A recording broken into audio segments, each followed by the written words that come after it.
Good morning all. Welcome to BlazeClan's third iteration of our webinar series. Today's discussion and webinar is really kind of focal on some of the holiday season that's ahead of us around the world. Obviously in the US, Thanksgiving is fast approaching, Black Friday, and Christmas is around the corner. We're going to talk about AWS and high availability and scale today. And my name is Anuj Sheatley. I'm the Director of Business Development for the U.S. and in Canada, focused on educating, partnering with our clients for success in terms of their navigation through the cloud and Amazon Web Services.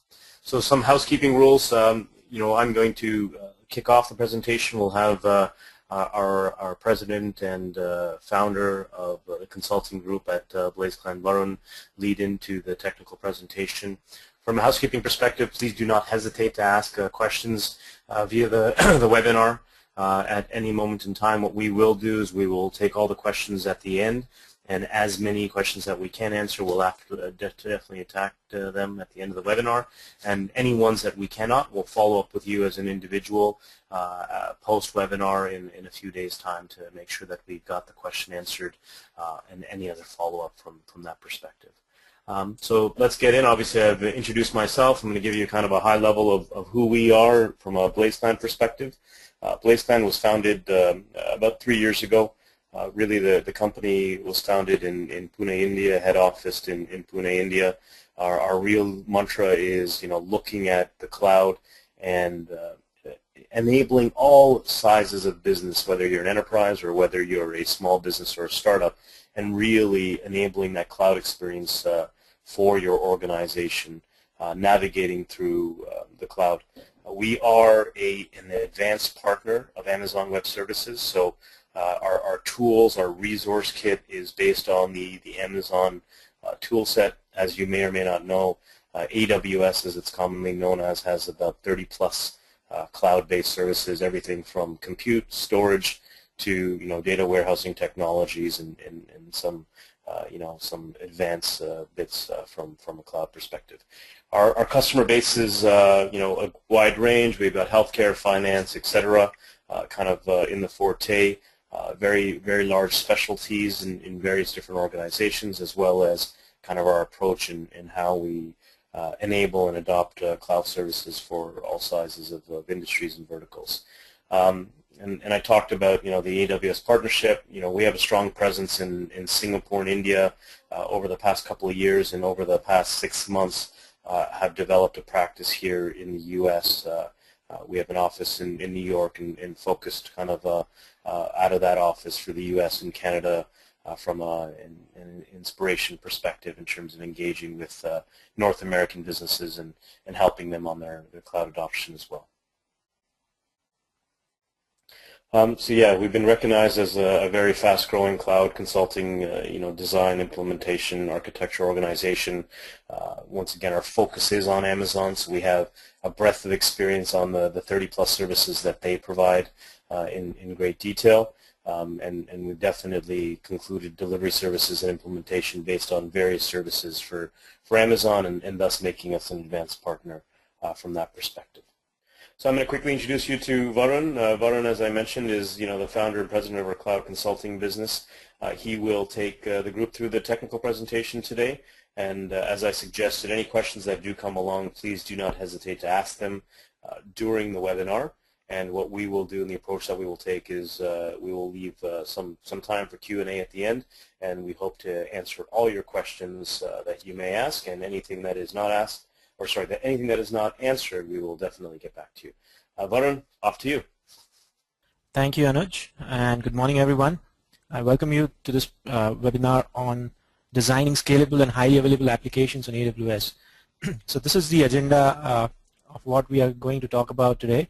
We'll start with an introduction of the basic terms that we are talking about throughout the presentation. That would be high availability, scalability, and fault tolerance. And followed by that, we would start discussing on how AWS can actually help you on developing or on hosting such kind of high availability and fault tolerant applications on its infrastructure. So we'll look at the AWS infrastructure in detail, how they are where all are the AWS regions, what are the availability zones, what are the point of presence for the CDN network, that is CloudFront, etc. Next, we'll talk about certain key design concepts, wherein we'll give you certain suggestions, certain hints on how you could develop or design an application to be hosted on AWS to be fault tolerant by ensuring that it is designed for failure, it is scalable, it is fault tolerant, and it is loosely coupled. And we would take a couple of sample architectures from real life scenarios wherein we'll showcase what would be the best practices as suggested by BlazeClan and also available on AWS on designing your applications to be highly scalable and fault tolerant. So let's start with the introduction first. We'll start with the introduction of the terms that we are going to use today repeatedly during the webinar.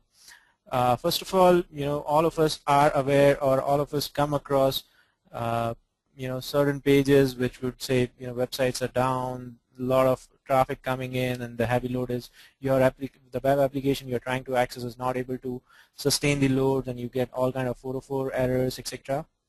This is a very common scenario across the world, whether you are an e-commerce company, or you are an e-learning company, or you are any media hosted company. Every time when there is a spike in the traffic coming into your website, a lot of time most of the websites would crash down.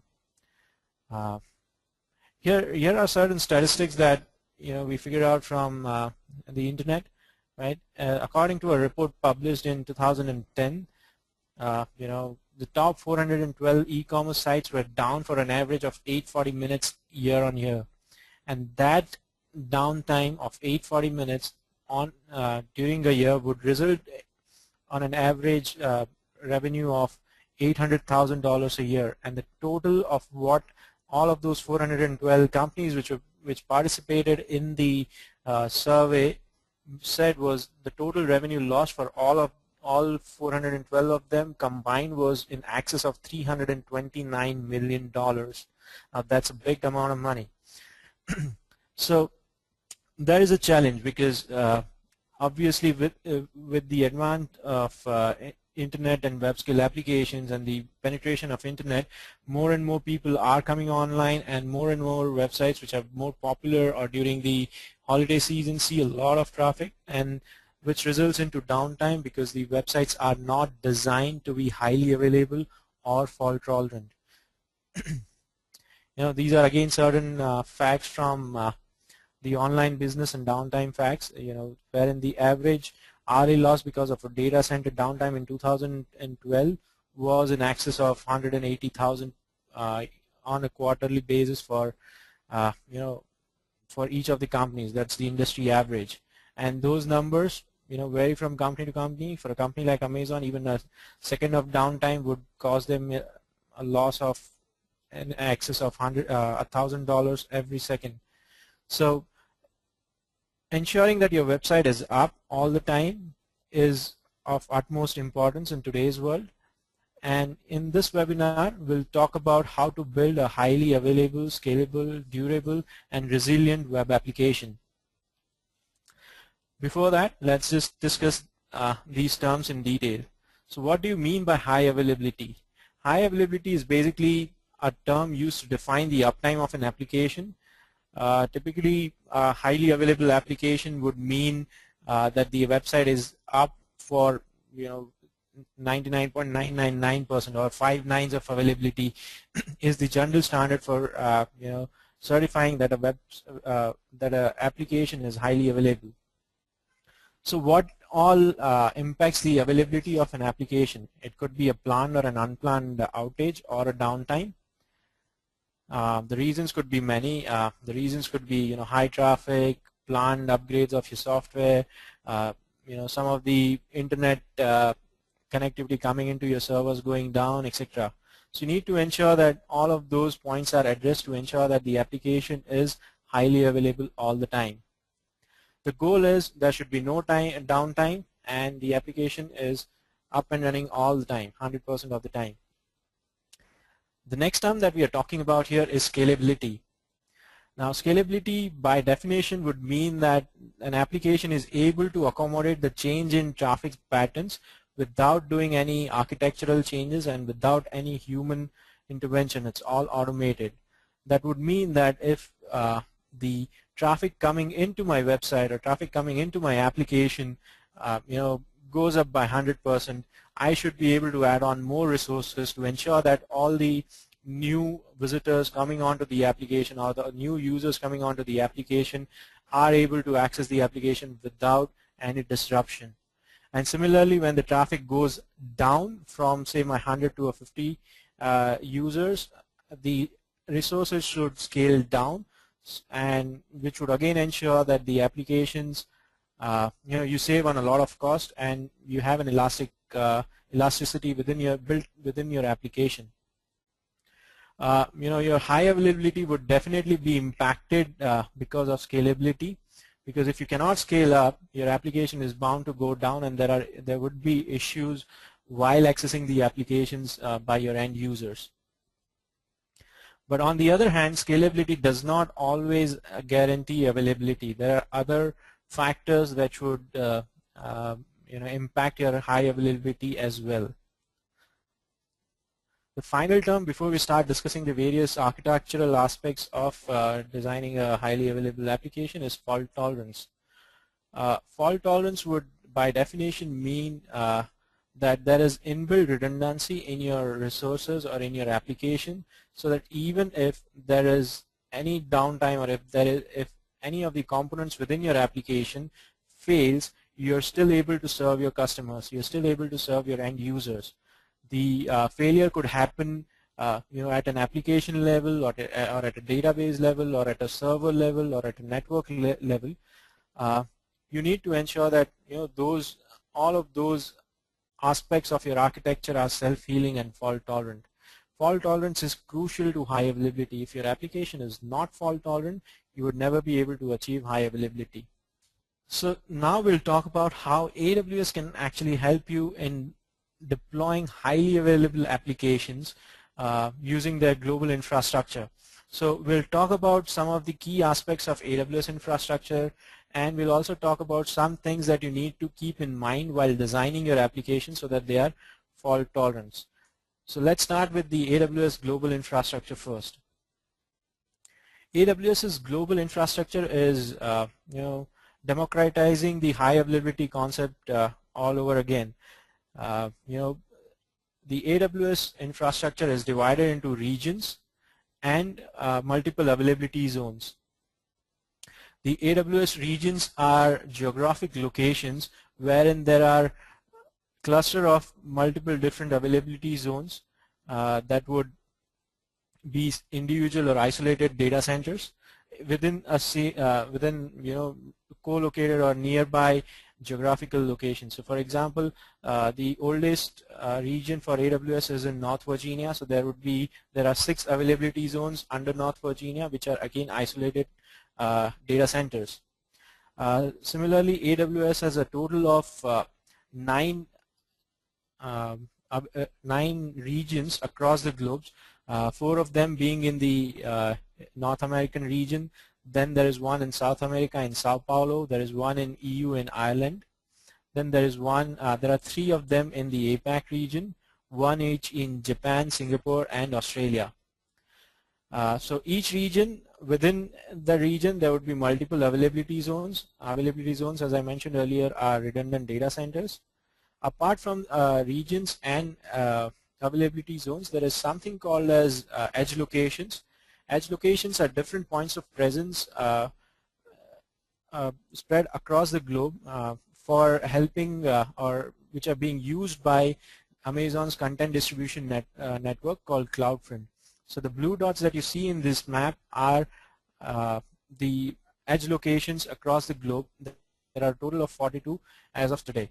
So within each data center, you'll see a lot of different resources being deployed.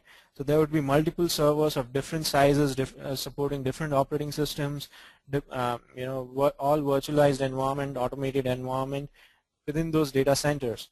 To give you an idea of how quickly or how fast AWS is adding on capacity today is back in 2003, the amount of infrastructure that AWS possessed is now is something that is being added onto the Amazon Web Services infrastructure every day.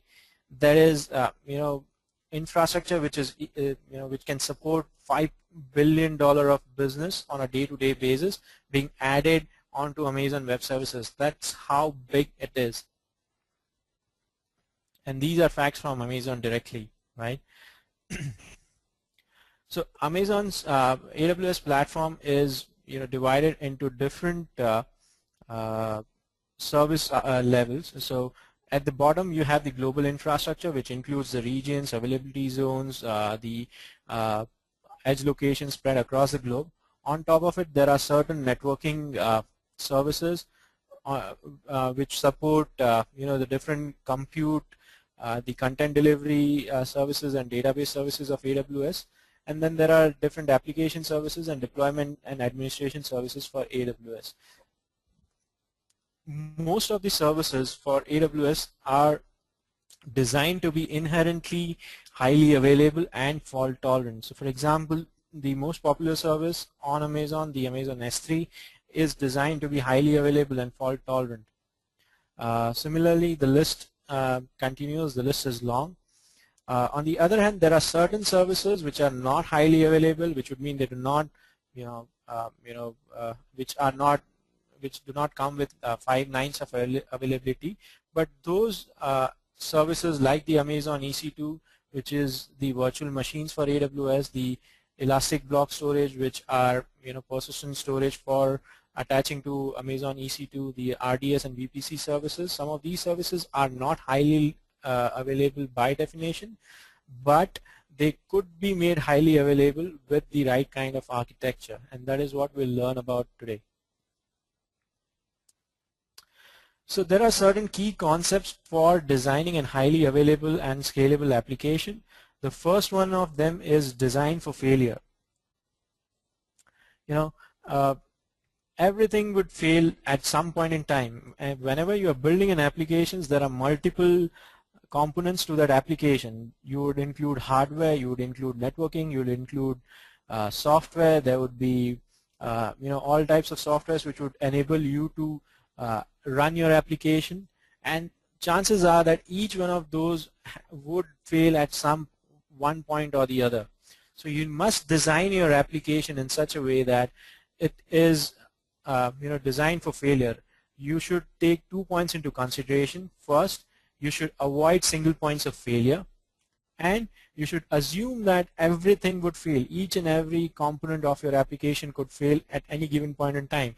And considering this assumption, you should start working backwards and identify all the individual components and design for failure. If you do this, you will have an application that will continue to function no matter what and would avoid impact on your business. So while designing an application, you need to ask certain questions so that you design the right kind of architecture. You need to ask questions like, what are my single points of failure?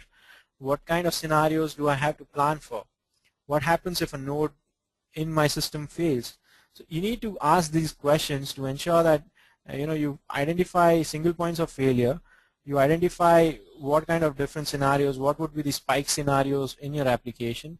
What happens when a server crashes? What happens when the memory runs out? What happens when suddenly there is a huge DDoS attack on my application? You need to ask the right questions and figure out the answers for all of them, and based on that you start designing your application architecture. Again, there are a lot of questions, right? Continuing with the previous slide. How do you recognize failure? How do you replace the node? What if the cache grows beyond the memory limit of an instance? What if downstream services times out? Not your fault. Some service which gives you input data, or some service to which you have to give out data may fail. You need to consider all of those key aspects and then design for failure. So these are some of the mechanisms that you could build to handle failure. First of all, you need to build process threads that resume on reboot. So any process that you're running on any EC2 environment or on a machine for AWS, you need to ensure that even if EC2 instance goes down, whenever a new EC2 instance is rebooted, the process would start working on again, right? You need to allow the system to resync between reloading messages from queues. With Amazon, you have an option of creating virtual images out of your virtual machines, which is called an Amazon Machine Image, or an AMI, which will which are pre-configured and pre-optimized to ensure that they could reboot and they could resume processing as and when they are rebooted. You should also avoid creating stateful applications. You should handle your sessions, using a data store and not using in-memory caching, etc. And you should have coherent backup and restore strategy in place for your data, and you should automate it. So even if your database goes down, it should recover on itself, and the users see a minimum impact of it. So this is one simple architecture which is developed for or designed for failure. So if you see, there are three application servers, which would be nothing but your EC2 machines. So even if your primary active application server goes down, you have a replacement server, and in case the replacement server goes down, you have a standby server. Similarly, you have the EBS volumes, which would be detached and attached to your replacement servers on the fly, all of which can be automated by writing the right kind of scripts and using some of the inbuilt features of AWS. And all the snapshots, you should be taking up backups of your EBS volumes and storing them in Amazon S3. So Amazon S3 comes with 11 nines of durability, right? And you should make use of that service pretty much everywhere to take backups and snapshots. The next important aspect while designing your application to be highly scalable and available is the scaling aspect, or the auto scaling aspect of it. So auto scaling is a service from AWS which enables you to automatically scale your Amazon EC2 instances, instance capacity up or down. So in case your traffic to your application increases, you could add on more EC2 servers without the end user coming to know about it. And similarly, once the traffic goes back or goes down to the normal level of traffic, you could scale down the number of EC2 instances, again without the end user coming to know about it. Auto scaling enables you to add more instances in response to increasing load. You could, in case of a failure of an EC2 instance, among the auto scaled group, auto scaling will automatically replace those failed instances. So it would launch a replacement instance immediately, right? Once it comes to know that a particular instance is not giving back a response, it would replace it with a new instance. And it enables your application to transition seamlessly in case your primary server fails. So you should be using auto scaling almost all the time if you're, if you want application to be available, beyond 99.95% of availability.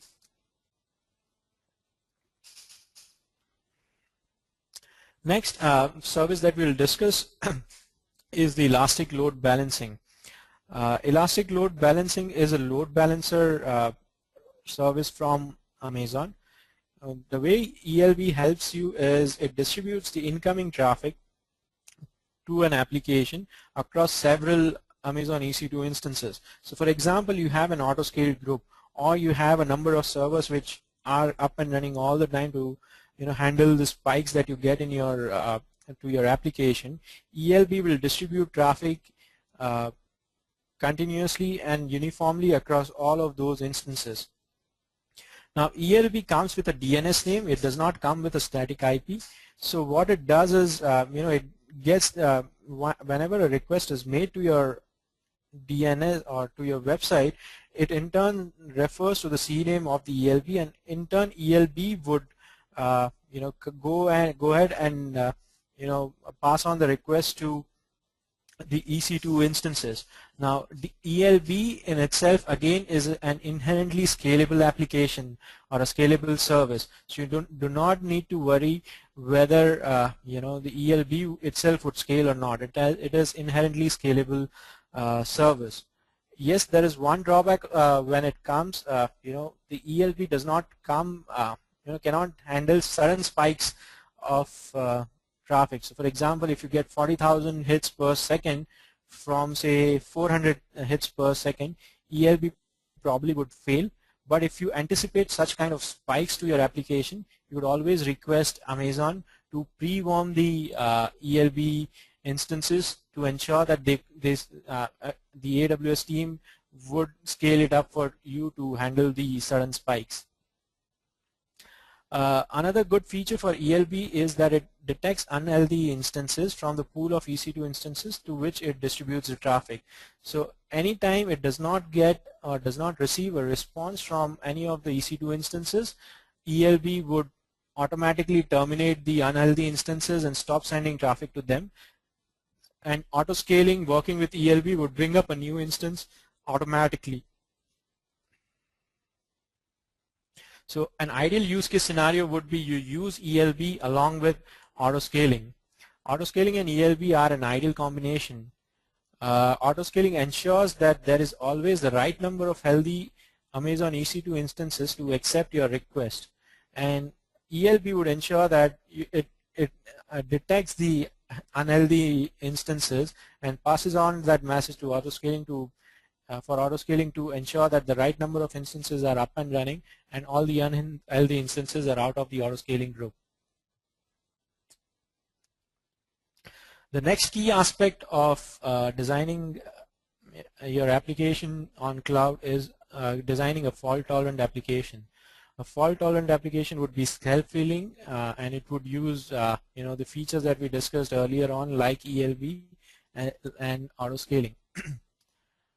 In order to build fault-tolerant applications on EC2, it's important to follow some of the best practices which are listed out here. The best practices would be that you should be able to quickly commission the replacement instances in case any of your primary instances or any of your serving instances goes down. You should be using Amazon EBS for persistent storage. Again, EBS by itself is not very highly available, so you need to ensure that you take timely snapshots of your EBS volumes and you are able to restore the snapshots immediately by automating that process, ensuring that the data is not lost and it's always available to the end users. And you should always use multi-availability zones or multi-AZs while designing your application. So we'll talk about that in a little bit.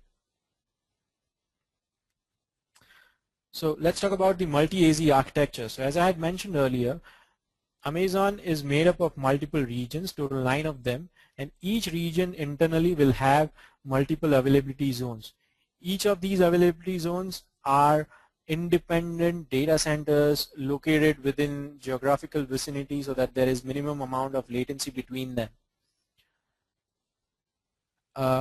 While designing any fault-tolerant application, you should consider using multi-AZ design or a multi-AZ architecture, which will help you in greater fault tolerance because it will distribute your application in multiple different geographies, multiple different data centers. So, as I mentioned earlier, EC2 by itself is not a highly available application by the definition of 5 nines of availability. EC2 comes with a service level agreement commitment of 99.95% availability for each region and for each availability zone. So whenever you are building an application, you should deploy it in such a way that it spans across multiple availability zones, and there are redundant EC2 instances in all of those availability zones. So even in case wherein your availability zone itself or your data center itself goes down or the connectivity to the data center is impacted, the application is still available and it is still up and running in some other availability zones, and the end users are not impacted because of it. So if you use ELB and if you use auto scaling, it is possible to deploy multiple EC2 instances for the same application in different availability zones, and ELB can automatically balance traffic across instances which are located in these multiple availability zones. So multi-AZ design considerations are very important while designing a fault-tolerant application on top of AWS. So this is an example of a multi-AZ architecture wherein we are showing two availability zones, availability zone A and availability zone B, wherein you have the application server and your caching servers replicated and up and running in both of these availability zones, and this and the elastic load balancer actually balances the load between the instances in these two availability zones. Of course, you also have a master and a slave database, wherein a master database is up and running in one availability zones and is being continuously replicated to the other.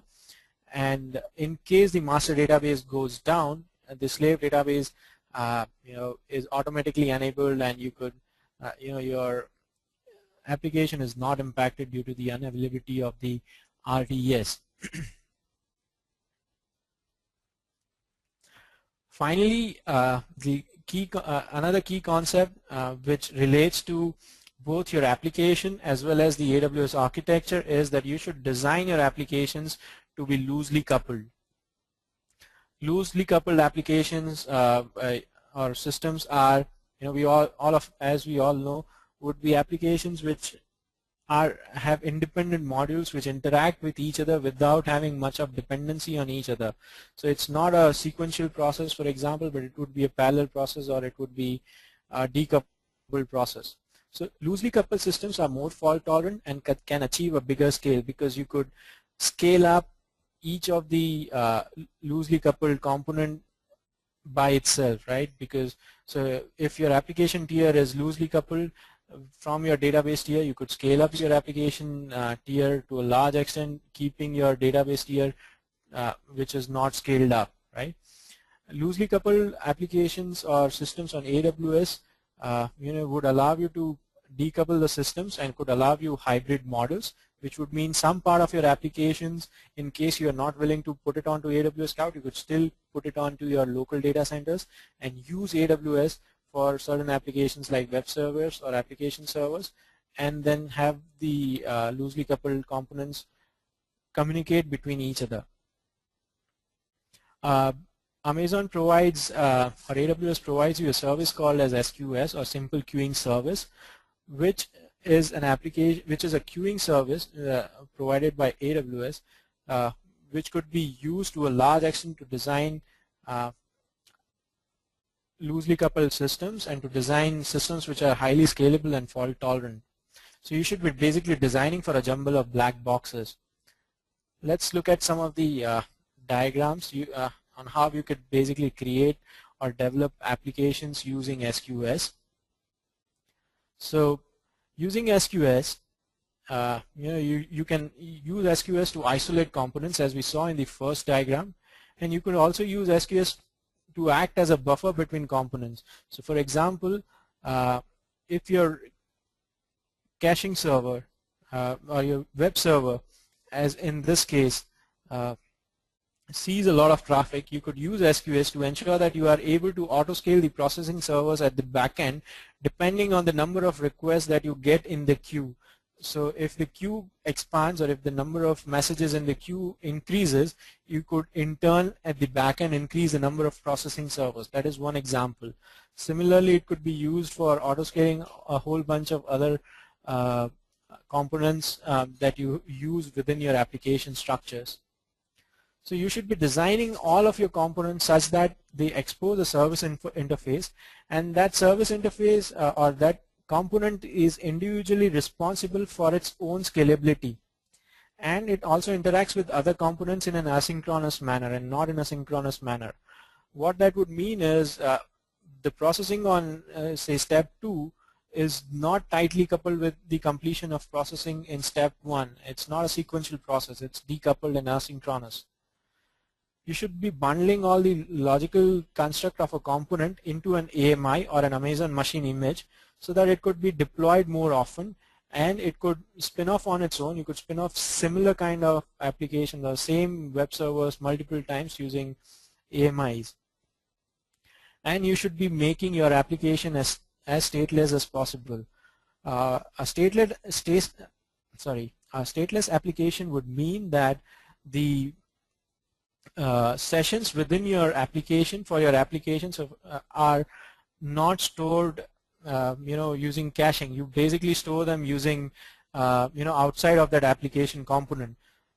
So you could store those sessions into any kind of database or any kind of caching like memcached or Redis or something, right? Why this is important?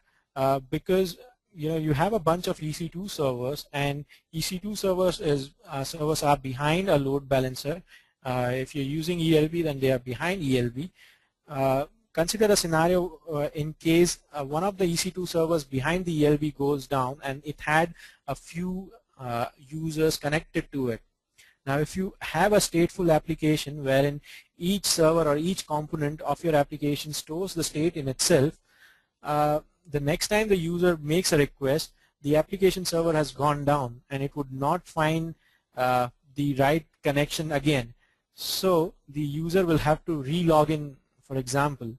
So you should ensure that you don't get into this trap and you ensure that you avoid or you design it in such a way that you would be avoiding this point of failure, which is an application server itself going down.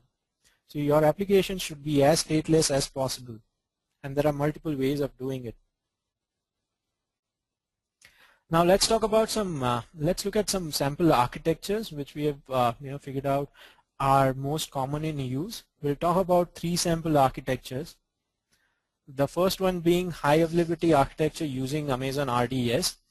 So Amazon RDS, if you are aware, is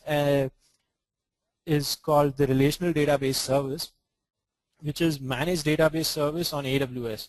What Amazon RDS does is it allows you to launch databases immediately, and you do not have to worry about scaling up your database, replicating your database, creating read replicas.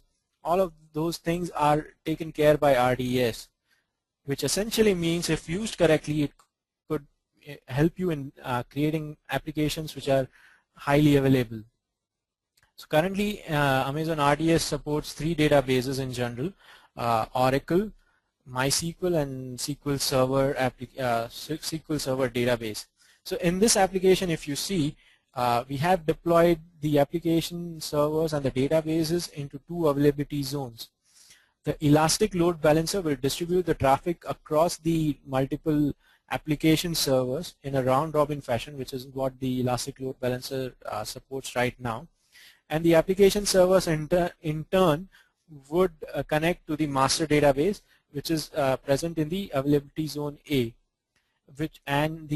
You could configure the RDS in such a way that you can have a read replica available in a totally different availability zone. So just like in this case, the master is always replicated to the slave instance, which is available in the AZB. In this case, even if your master goes down, all the application server will automatically start querying your slave database, which would be promoted to be as the master database.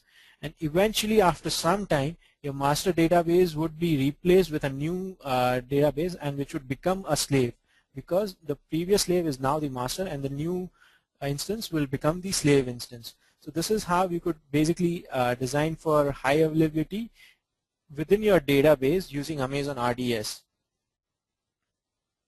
Next, there is an example of hosting a web application on top of AWS. So again, we use the similar kind of concepts to design the architecture. So we'll always have a multi-availability zone implementation. In this case, we would be using auto scaling as well.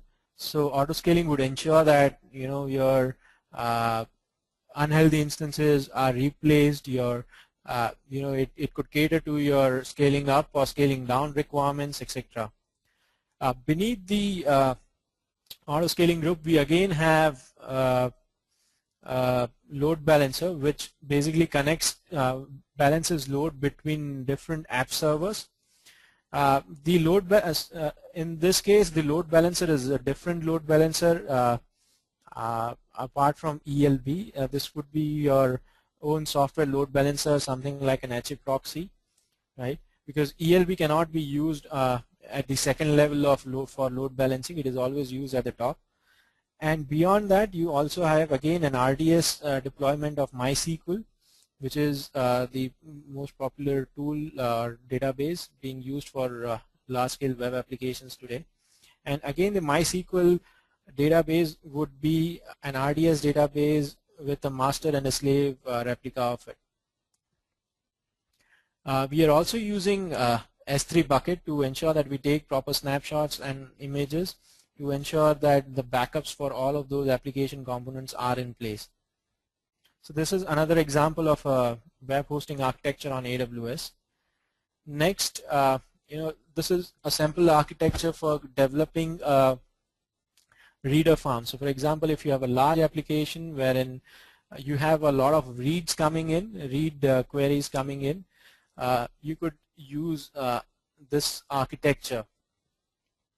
Why we need to the obvious question here is why we are not using Amazon RDS. The reason being, Amazon RDS currently, for Oracle database, does not provide does not support read replicas. It just supports the master and the slave configuration. But you could do it on your own by deploying your by deploying your Oracle databases on top of EC2 instances. So this is again, an active guard being used to create a scalable reader farm using Oracle databases. So this, so that's the basically end of what I had to tell you or help you with on designing the designing highly available and scalable application. So considering all of these points, I'm sure it has been helpful and it would help you in designing fault-tolerant applications for your own business. What we are also doing along with this webinar is we are giving away 2 hours of free consultancy for anyone who has any queries on the AWS architecture. So you can drop us an email at info@blazeclan.com and request for a 2-hour free consultancy for your AWS architecture deployment, and we would be happy to help you out with that. There are no strings attached. After 2 hours, we don't charge you anything, and we'll help you review your application and give us the best practices that you could deploy for your applications. It's time for Q&A. I'll pass it back on to Anuj. Anuj, if you could help me with the Q&A. Absolutely, Varun. Thank you very much. It looks like the group today is well educated. We don't have any particular questions. What I'd like to do is just take some time to potentially recap and make sure that if there are any questions that we can follow up on and you have all of our contacts. So as Varun mentioned, info@blazeclan.com. You can also log on to our website, blazeclan.com, and get all of our numbers from your location perspective, so whether in the U.S. or whether you're outside the U.S., our numbers and our details are there.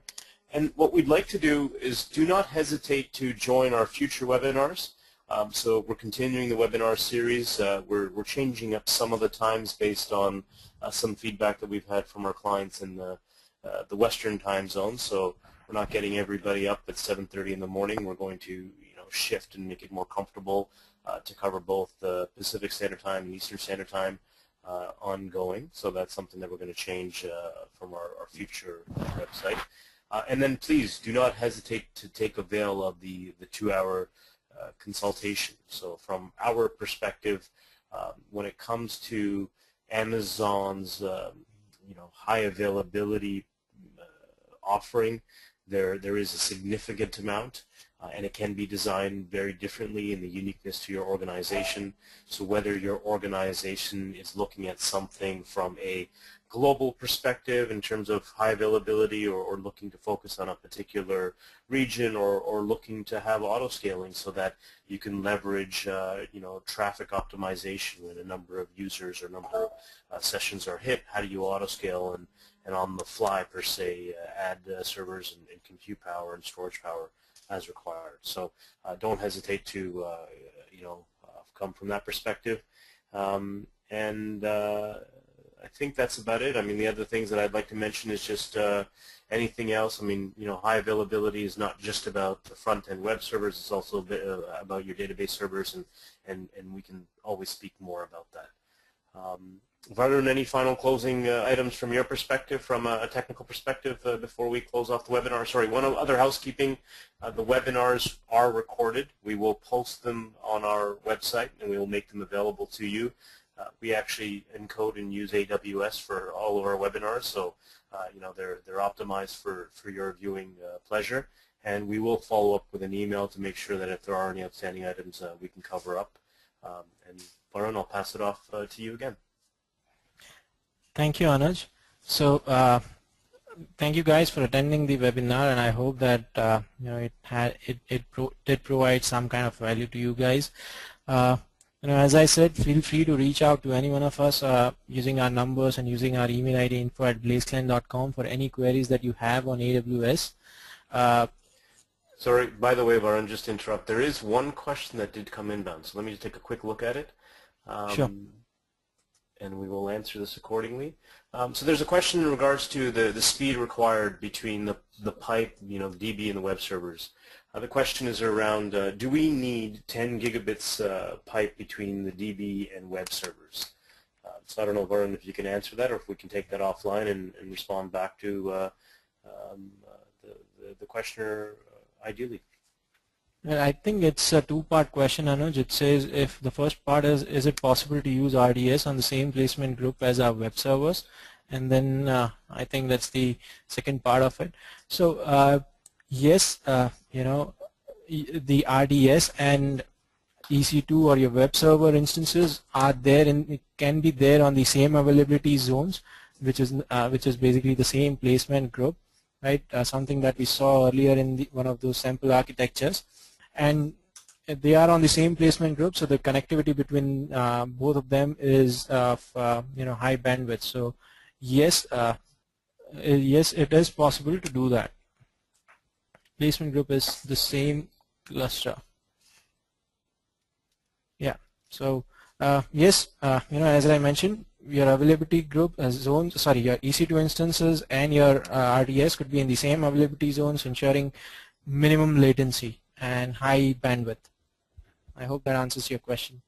Appreciate that. Thank you very much. As always, if there's anything else, you have all our contacts. Do not hesitate to reach out to us. Have a very wonderful day wherever you are in the world, and hopefully the weather is nice and the sun is shining. Enjoy the day. Take care, guys. Have a great one. Thank you, guys.